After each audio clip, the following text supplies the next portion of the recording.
So exactly who ends up paying when a bank fails? President Biden says taxpayer funds will in no way be used to bail out Silicon Valley and Signature banks. But Republicans disagree, saying taxpayers are actually on the hook. Correspondent Marky Martin is live here in the newsroom. So Marky, help us sort out what's fact and what is fiction here. Yeah, Nichole, the White House has reiterated that taxpayers will be held harmless. However, Republican lawmakers that we talked to today said that is fantasy, warning that the SVB and Signature bank collapses will fall on every American with a bank account. Well, somebody's going to have to pay, and ultimately that will be the taxpayer. Today, Republicans sounding the alarm that Americans won't be immune to the second largest bank collapse in United States history. And literally, community banks in rural Oklahoma are going to be offsetting what was the loss for millionaires and billionaires in Northern California to be able to cover this. Oklahoma Senator James Lankford telling NewsNation rescuing Silicon Valley Bank and Signature Bank ultimately means higher fees for depositors. Banks get their income from the customers who have accounts at the banks. They pay higher rates and fees.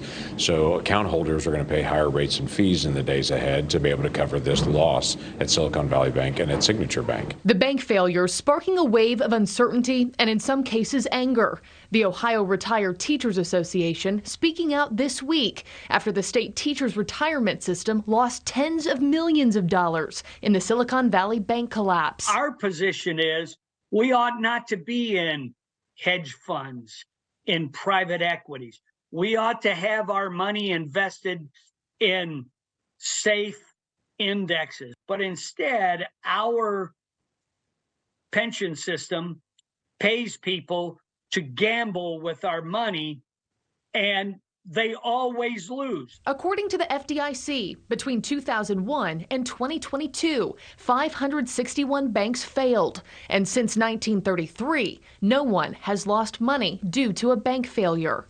Democrats like Ohio Senator Sherrod Brown issuing a sharp rebuke on Republican claims. Taxpayers are not on the hook, period. We never would have, this would not have, there would be no support for this if this were a taxpayer funded kind of thing. But many worry that coming to the aid of the banks won't put a stop to future risky banking behavior. Basically, fully insuring deposits can be problematic from a perspective of something called moral hazard. And the idea here is that if banks know that they're fully insured on their deposits, they don't have to worry about them as much. And they have a higher incentive to take on risky behaviors. And so we may see, if this stays in place a long time, some bad behaving banks that take advantage of this implicit insurance they've been given. And Nichole, might I also add there's a stark difference between making customers whole and imposing higher fees. To make customers whole, President Biden announced the money would come from the fees that banks pay into the Deposit Insurance Fund. The FDIC will recover those funds by imposing higher fees on banks. That could take years. Those fees will likely get passed on to people like you and me. Nichole. Yeah, passed right along. All right. Thank you, Marky. Well, thank you for watching. Go to newsnationnow.com to find NewsNation on your television provider. And don't forget to click the red subscribe button below to get more of NewsNation's fact-driven, unbiased coverage.